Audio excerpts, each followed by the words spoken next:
Warahmatullahi wabarakatuh. Waalaikumsalam warahmatullahi wabarakatuh.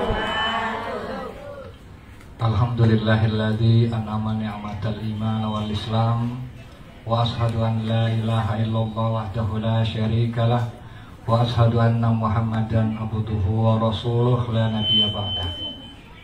Allahumma salli wa sallim wa barik ala sayyidina Muhammadin Allahumma salli alaihi wa ala alihi wa sahbihi ajma'in, amma ba'du.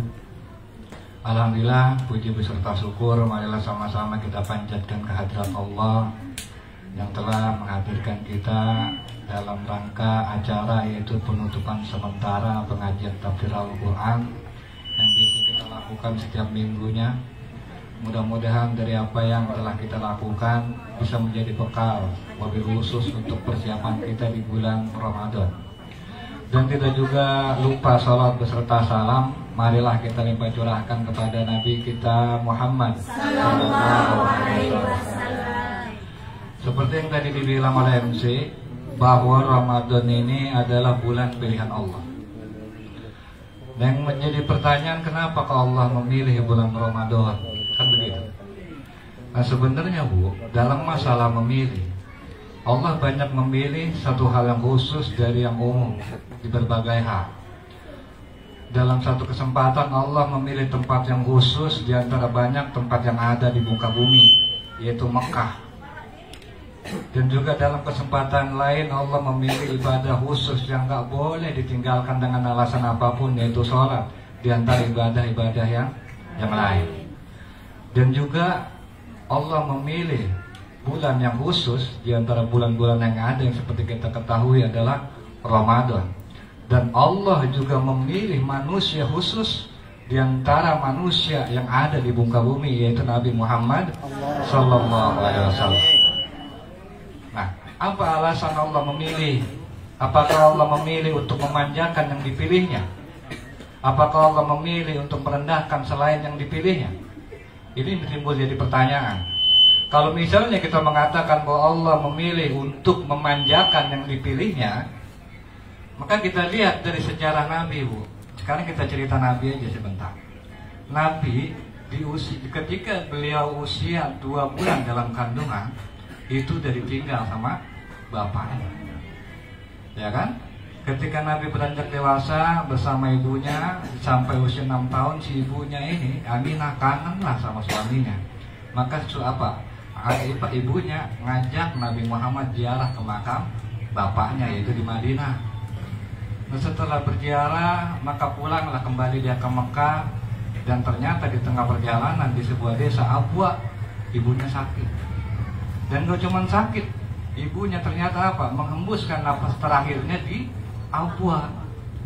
Kita bisa bayangkan Nabi Muhammad akhirnya dimakamkan di Abwa. Nabi Muhammad pulang sendirian dengan tangisnya tanpa seorang ibu, dan bahkan harus berziarah ke makam bapaknya.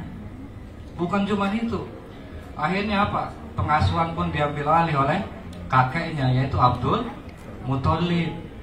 Nah, Abdul Muthalib ini, Bu, bisa dikatakan orang yang paling sayang kepada Rasulullah setelah orang tuanya. Kenapa? Karena yang menamakan Nabi Muhammad menjadi nama Muhammad itu kakeknya, ya kan? Tapi walaupun betapapun besar kasih sayang kakeknya, dan betapapun Nabi Muhammad sadar dan butuh akan kasih sayang kakeknya, 2 tahun kemudian, belum lepas dahaga dia terpenuhi kasih sayang, 2 tahun kemudian kakeknya meninggal di usia Nabi Muhammad ketika 8 tahun, ya kan? Akhirnya kembalilah Nabi Muhammad dirundung kesedihan, maka pengasuhan itu kembali diambil alih oleh pamannya. Nggak lantas ketika beliau diasuh oleh pamannya, beliau enak-enakan ongkang-ongkangan kaki. Tetap beliau itu sama pamannya ikut dagang, ikut perjalanan perdagangan, tetap. Nggak istilahnya lantas beliau dimanjakan. Akhirnya hidup bersama pamannya sampai usia 25 dia pun menikah. Menikah sama seperti kehidupan kita keluarga berumah tangga. Sampai akhirnya di usia 40 maka ujian terbesar ini mulai. Yaitu kapan, Bu? Ketika Nabi Muhammad SAW diangkat menjadi Nabi, maka ujian terbesar itu dimulai. Yaitu kenapa? yaitu Nabi Muhammad yang sebelumnya diakui, dipuja-puji oleh manusia, akhirnya dibuang di masyarakat. Oleh karena apa? Beliau mengajarkan, beliau menyampaikan risalah daripada Islam ini. Tapi betapapun berat risalah yang beliau emban mengenai agama yang kita sekarang anut ini, alhamdulillahnya masih ada paman, masih ada istrinya Khadijah. Yang apa? Yang menjadi dekengan dia sehingga Nabi Muhammad sedikit lebih kuat menjalani perjuangan dakwah. Tapi yang menjadi kesedihan lagi, ternyata apa? Keduanya pun meninggal di tahun yang sama. Maka tahun itu dinamakan tahun kesedihan. Akhirnya apa? Nggak ada lagi yang mendukung, yang menjadi dekengan Nabi berdakwah di Mekah ketika itu. Sulit Nabi Muhammad berdakwah, nggak bisa bergerak. Akhirnya Nabi Muhammad pun mencoba dan mengadu nasib agama kita ini ke sebuah negara yang di sana banyak orang-orang pintar, yaitu Taif. Kenapa kena ke sana? Karena dianggaplah namanya orang pintar kali aja bisa menerima dakwah risalah daripada Islam. Tapi kenyataannya apa? Ajakan Nabi Muhammad yang diajak dari pasar ke pasar, dari rumah ke rumah, ditolak mentah-mentah. Bukan cuma ditolak, bukan cuma dimaki, ditimpukin Nabi Muhammad sampai berdarah-darah. Ya kan? Akhirnya apa? Kemana lagi Nabi Muhammad mengadu nasib agama ini? Akhirnya apa?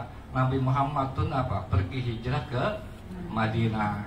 Dan bahkan ketika Nabi Muhammad hijrah ke Madinah, itu yang disuruh duluan itu sahabat-sahabatnya dulu. Tujuannya apa? Nabi Muhammad pengen memastikan bahwa kalaupun ada yang selamat, maka harus pengikutnya dulu. Nabi Muhammad belakangan. Dan nggak lantas juga ketika Nabi udah di Madinah, Nabi udah tenang, enggak. Tetap Nabi Muhammad diintimidasi, tetap Nabi Muhammad diperangi, maka Nabi Muhammad pun melawan. Dan dalam peperangan juga yang kita kenal perang Uhud, Nabi Muhammad juga sempat dia punya gigi geraham patah, dia punya pelipis berdarah, ya kan?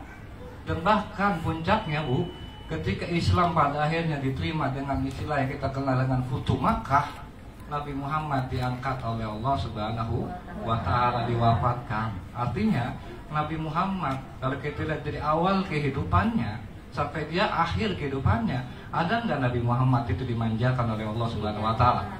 Nggak ada, Bahkan ketika kemenangan udah diraih, Nabi Muhammad belum sempat menikmati keberhasilannya, Nabi Muhammad diwafatkan oleh Allah Subhanahu wa Ta'ala. Artinya kalau Allah memilih itu bukan berarti Allah sedang memanjakan. Misalnya nih, apakah Allah memilih Makkah untuk memanjakan Makkah? Enggak. Tujuannya apa? Tujuannya supaya Makkah ini menjadi pusat kiblat. Nah, Nabi Muhammad begitu juga. Nabi Muhammad dipilih oleh Allah untuk untuk menjadi menjadi cahaya untuk orang-orang setelahnya, untuk orang-orang kayak kita pengikutnya. Itu menjadi contoh buat pengikutnya. Begitu juga Allah pilih ini sholat. Kenapa Allah pilih sholat menjadi ibadah yang nggak bisa ditinggalkan sama sekali? Karena apa, Karena nggak ada alasan atau keringanan untuk meninggalkan sholat. Kalau misalnya kita nggak bisa bayar zakat, dikasih keringanan untuk meninggalkan zakat. Kalau misalnya kita nggak bisa pergi haji, dikasih keringanan untuk nggak menunaikan ibadah haji. Tapi kalau sholat itu nggak ada sama sekali keringanan untuk meninggalkan sholat, yang ada keringanan untuk melaksanakan sholat. Nggak bisa diri duduk, nggak bisa duduk tiduran, kan gitu. Misalnya kita nggak nemu air, kita boleh tayamum. Dan bahkan misalnya kita nggak nemu air, nggak nemu debu suci, kita boleh langsung sholat. Namanya fakid tohuren. Itu ketika misalnya nih kita mau dipilih menjadi, kita masuk ruang ICU, kita semua badan kita punya semua selang semua, nggak bisa kita bergerak sama sekali. Jangan untuk wudhu, untuk tayamum pun kita nggak mampu. Tapi secara otak kita masih sadar bahwa sholat itu wajib. Sholat, tanpa harus wudhu, tanpa harus tayamum. Saking apa, Saking apa Allah ngasih keringanan buat kita untuk melaksanakan sholat, tapi nggak ada keringanan untuk meninggalkan sholat. Kenapa? Karena di dalam sholat itu memancarkan kebaikan buat ibadah-ibadah yang lain. Rukun Islam ada berapa? Ada 5. Dan kesemua 5-5-nya itu ada di dalam sholat. Yang pertama, syahadat. Di dalam sholat ada syahadat. Yang kedua, puasa. Di dalam puasa itu, di dalam sholat itu ada puasa, di mana kita sholat nggak boleh makan, nggak boleh minum, dilarang ngomong, itu kan puasa. Dan di dalam sholat juga ada namanya zakat. Zakat itu kan artinya apa? Kita mengeluarkan harta dari hasil amal, dari hasil kerja. Dan yang namanya kerja membutuhkan waktu, ya kan? Maka apa? Sholat juga membutuhkan pengorbanan waktu, dan itu yang dimaksud dengan zakat di dalam sholat. Terus apalagi haji, begitu juga. Yang namanya haji kan kita memusatkan kita menghadap Allah ke kiblat. Maka apa? Di dalam sholat ada haji, ya kan, menghajikan kita ke hadapan Allah. Yang di sana artinya apa? Ternyata pilihan karena Allah memilih sesuatu, itu tujuannya apa, Bu? Tujuannya untuk memancarkan kepada yang lainnya. Kalau misalnya kita sadar, Bu, kita sadar bahwa pilihan Allah itu begitu, maka kalau kita bandingkan dengan kita nih, pilihan manusia, ketika kita memilih apa? Ketika kita memilih kan kita tujuan menjatuhkan yang lain. Ketika kita memilih menspesialkan sesuatu, mengabaikan yang lain. Kalau Allah enggak. Ketika Allah memilih apa? Tujuannya dari sesuatu yang dipilih itu bisa memancarkan kebaikan buat semua atau selain yang tidak dipilih. Begitu juga Ramadan, Bu. Allah hadirkan Ramadan, tujuannya apa? Dari Ramadan ini bisa memancarkan cahaya, bisa memancarkan kebaikan buat bulan-bulan selainnya. Maksudnya gimana? Maksudnya begini, Bu. Allah pengen dengan Ramadan ini pengen menaikkan aturan dasar manusia. Apa Bu aturan dasar manusia? Kalau haram nih kita tinggalin, kan begitu? Allah pengen naikin nih aturan dasar manusia.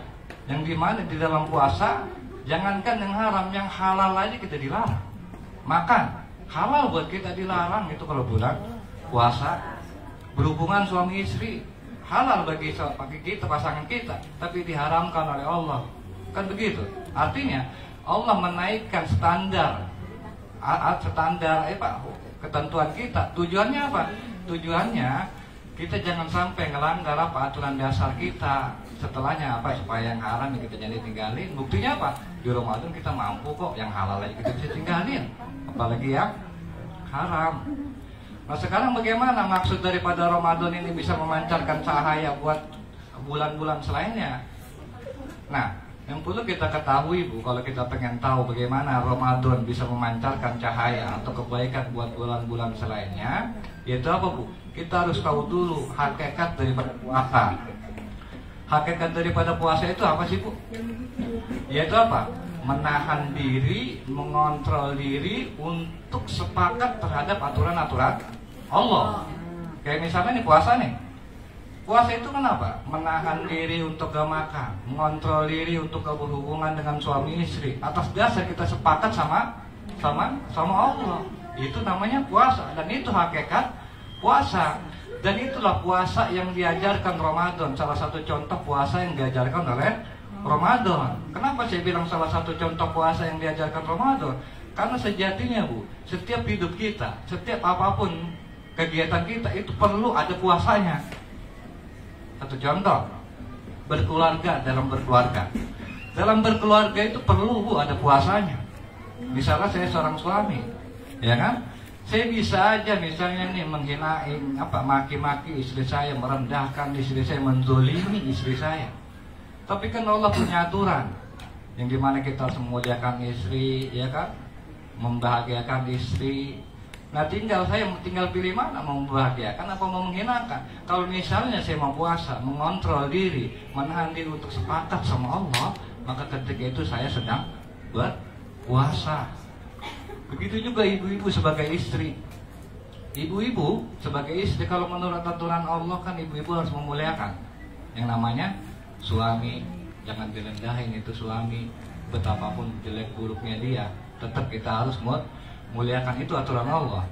Ibu-ibu boleh aja nih ngehinain suami, boleh aja ngerendahin suami.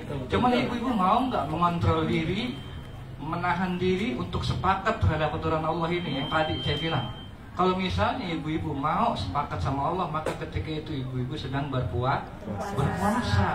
Itu dalam keluarga. Begitupun kalau misalnya kita sebagai anak, ya kan? Sebagai anak, mau nggak kita misalnya, boleh aja nih ibu, orang tua kita udah tua, mau kita abaikan silahkan. Allah sih ngelarang, tapi Allah nggak ngehalangin. Tapi kalau misalnya kita mau puasa ketika itu, mau sepakat sama Allah untuk tetap memuliakan orang tua, untuk tetap apa? Menghargai orang tua. Maka ketika kita menghargai orang tua, itu artinya apa, Bu? Kita menahan diri, mengontrol diri untuk sepakat terhadap aturan Allah. Maka ketika itu kita sesungguhnya sedang berpuasa. Begitu juga dalam kita berbisnis, berusaha misalnya. Dalam berusaha kan kita ada jual beli. Kalau menurut aturan Allah, timbangan jangan dikurangin, yang buruk jangan ditutupin, kan begitu. Itu ketentuan Allah. Kita boleh aja tuh melanggar ketentuan Allah untuk apa? Untuk ngurangin timbangan, untuk curangin apa? Aturan main. Tapi kalau misalnya kita mau puasa, mengontrol diri, menahan diri untuk sepakat dengan ketentuan Allah, maka ketika apa? Sesungguhnya ketika itu kita sedang berpuasa dalam masalah dagang. Begitu juga dalam masalah misalnya kita berhubungan bersosialisasi dengan masyarakat, tetangga terutama. Yang namanya tetangga kan ya Bu ya, enggak semuanya ngenakin. Kadang-kadang nyebelin kayak omongannya, ucapannya, tindak tanduknya. Kan begitu. Cuman kalau kata Rasulullah apa? Kan gitu. Man amana billahi wal yaumil akhir falyukrim zarahu. Kalau kata Allah kan kata Rasulullah, barang siapa yang iman kepada Allah dan hari akhir, maka muliakan tetangga. Nah kalau misalnya ibu bisa mengontrol diri, bisa menahan diri untuk sepakat terhadap ketentuan Allah, maka ketika itu ibu sesungguhnya sedang berpuasa di jalan Allah.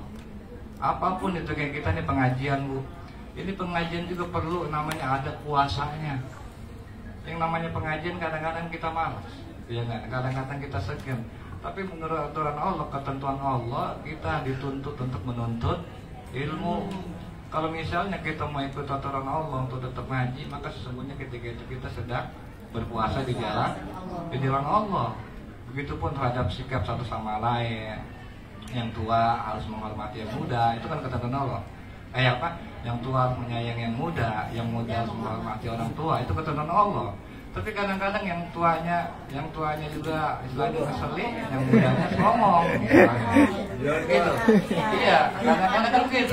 Nah, cuman kita mau nggak gitu menahan diri kan gitu, mengontrol diri untuk sepakat terhadap aturan Allah.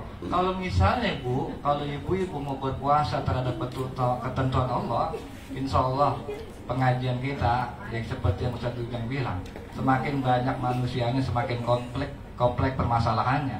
Kalau kita mau ada puasa nih di dalam pengajian kita, insya Allah pengajian kita nggak bakal berantakan Bu, kan gitu. Lalu kita nggak khawatir lah, pengaruh eksternal.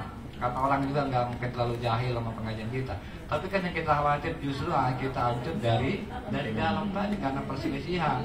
Maka perlu yang namanya ada puasanya, menahan diri, mengontrol diri atas segala apa? Atas segala permasalahan hidup. Pokoknya semua permasalahan hidup perlu ada puasanya, gitu Bu. Sehingga itulah kenapa Allah katakan apa? Ya ayyuhalladzina amanu kutiba alaikumusiyam kama kutiba alal ladzina min qablikum. Yang terakhir apa? La'allakum tattaqun, kan gitu. Agar supaya kamu bertakwa. Berlebihan enggak Allah ngomong begitu? Enggak. Karena memang jalan ceritanya seperti itu. Kenapa? Itu tadi. Sekali lagi Bu ya. Puasa bukan cuma kita nahan lapar dari sebelum terbit matahari sampai terbenam fajar kan gitu. Itu cuma contoh sebenarnya yang dikasih Ramadan, tapi hakikat daripada puasa adalah menahan, mengontrol diri untuk sepakat terhadap ketentuan Allah. Boleh Bu kita nggak puasa, syaratnya satu, kita nggak punya akal. Kenapa? Karena yang namanya bayi, ya Bu ya bilang, karena yang namanya bayi itu nggak ada dia kekuatan untuk mengontrol. Kalau dia mau kencing tinggal kencing, kalau mau berak tinggal berak. Kalau kita kenapa nggak kayak bayi? Karena kita punya akal, kita bisa kontrol. Sehingga apa Bu? Orang gila begitu juga. Kalau dia mau telanjang tinggal telanjang. Kenapa? Karena dia ibaratnya nggak punya remote. Nggak punya remote. Karena yang punya remote itu, yang dikasih remote itu orang yang punya akal. Kayak binatang, kayak anak kecil itu remote-nya siapa? Malaikat. Gitu. Kalau kayak kita nih, yang istilahnya sadar, yang punya akal, sesungguhnya itu dibekelin yang namanya remote. Yang dimana di tombol remote itu ada halal, ada haram, ada sunnah, ada makruh. Kapan gitu misalnya kita melakukan haram, klik yang haram, ya tinggalin. Kalau misalnya kita melakukan wajib, klik yang wajib kita laksanain. Sehingga itulah kenapa kita udah dikasih remote, maka jangan salah mencet, ya Bu ya. Maka apa pentingnya di sinilah puasa, dan itulah mungkin sedikit demikianlah yang saya sampaikan terkait masalah persiapan Ramadan. Mudah-mudahan dalam menjalankan ibadah Ramadan tadi kita bisa lebih menghayati, memaknai, sehingga dari apa yang kita jalani selama sebulan ke depan mudah-mudahan bisa membekas dan bisa menjadi kebaikan buat bulan-bulan yang lain. Mungkin dari saya cukupkan sekian. Wassalamualaikum warahmatullahi wabarakatuh.